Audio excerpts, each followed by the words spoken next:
आज की कहानी बदबख्त बेटे और गलीज बाप के गिर्द घूमती है। बेटा वो जो अपनी मां को फायरिंग करके जख्मी कर दे, और जब यह वाकया पेश आता है फायरिंग का, उसके बाद कहानी बदलती है, रुख बदलती है। वो कहानी क्या है, वो सुनने के बाद आपके दिल दहल जाएंगे। एक तो मां पर फायर करना, और फिर ये बात सामने आना, बाप अपनी ही बेटियों को ज्यादती का निशाना बनाना चाहता था।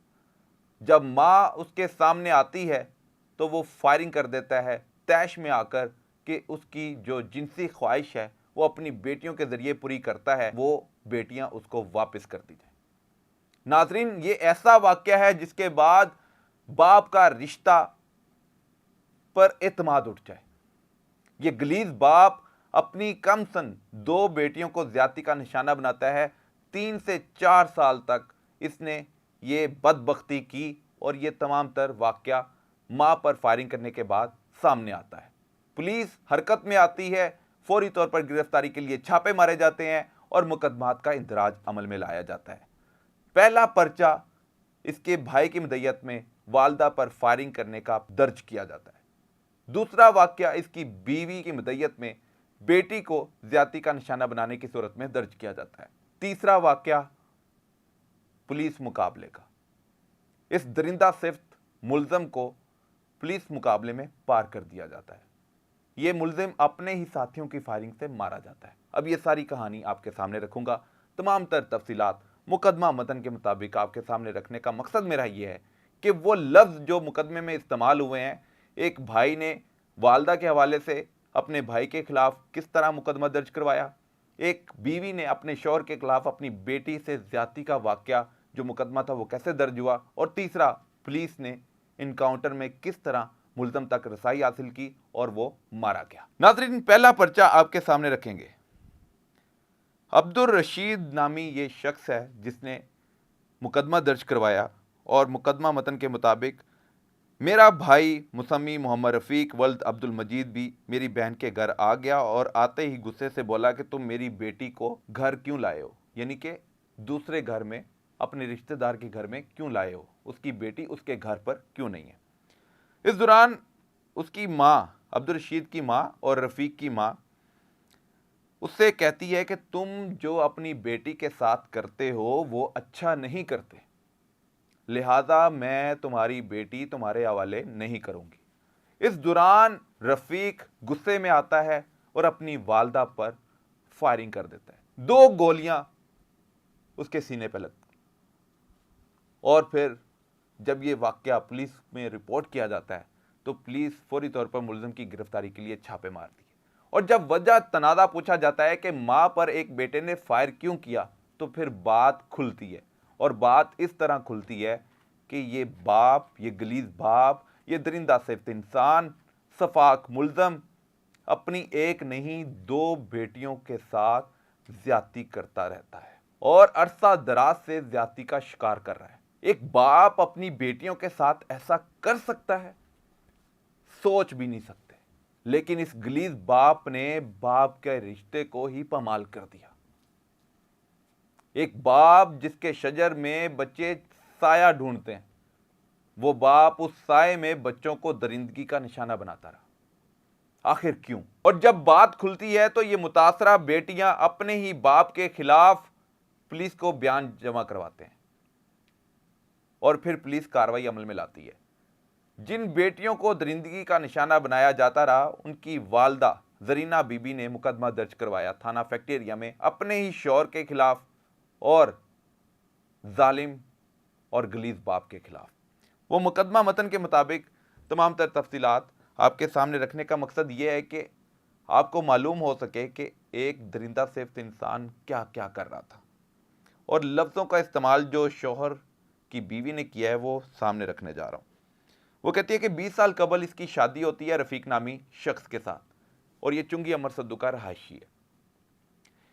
इसकी शादी के बाद 5 बेटियां और एक बेटा पैदा होता है, और 5 बेटियों में से 2 बेटियों को वो जिनसी ख्वाहिशात के लिए, दरिंदगी के लिए, ज्यादती के लिए इस्तेमाल करता था। नादरीन, वो कहती है कि उसकी 17 साल बेटी है जिसको इसका वालिद खुद रिक्शा पर काली छोड़ने जाता था और लोगों के घरों में सफाई करने वो खुद चली जाती थी।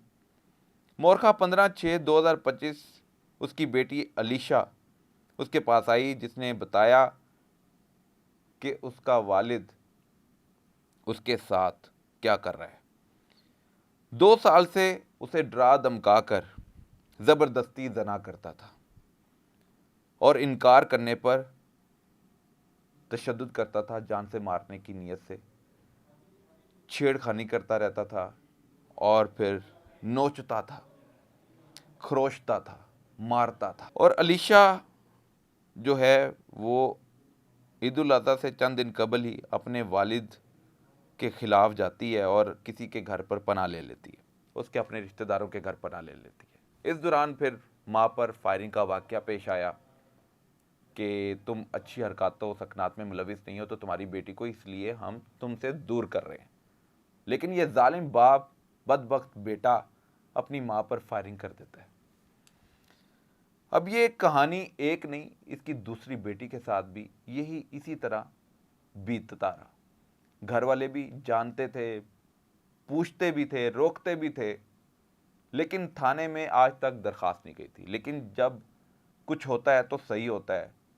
यकीनन बेटे ने माँ पर जो फायरिंग की वो नहीं करनी चाहिए थी, लेकिन ये नशे का आदी भी है और इसकी कंपनी ऐसी है कि जो अपनी बेटियों के साथ ज्यादती कर सकता है वो किसी के साथ भी कर सकता है, किसी की बहन बेटी पर बुरी नज़र रख सकता है।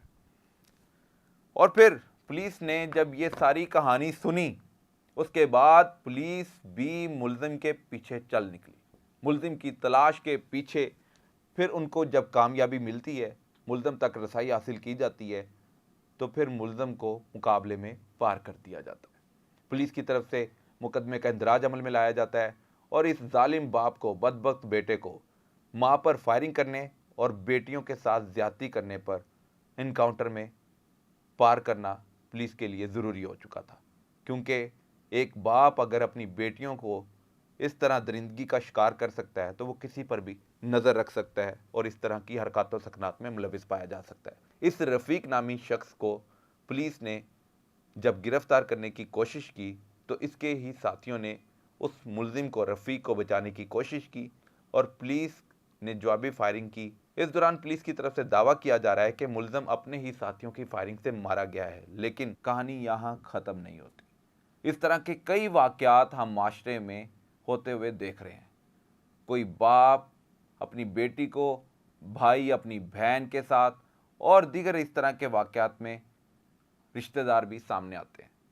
लेकिन इस बात की निशानदेही अगर करनी हो तो बर वक्त करनी चाहिए। यकीनन जो केस रिपोर्ट हुआ, जो रफ़ीक नामी मुल्ज़म पुलिस मुकाबले में मारा गया, वो अपनी बेटियों के साथ ज़्यादती करता था, घर वालों को मालूम था, लेकिन इस बात को छुपाए रखा। घर पर मामला ख़त्म करने की कोशिश की जाती रही, लेकिन जब हम बात को छुपाएंगे तो फिर बच्चियों की ज़िंदगियाँ गैर महफूज हम खुद बनाने में रोल प्ले कर रहे हैं। हमें करना यह चाहिए था कि फौरी तौर पर मुतलका पुलिस को इतला दी जाती ताकि बच्चियों की ज़िंदगी को महफूज बनाया जाता, उनकी इज्जतों को तहफ़्फ़ुज़ दिया जा सकता। लेकिन घर वालों ने ये काम नहीं किया।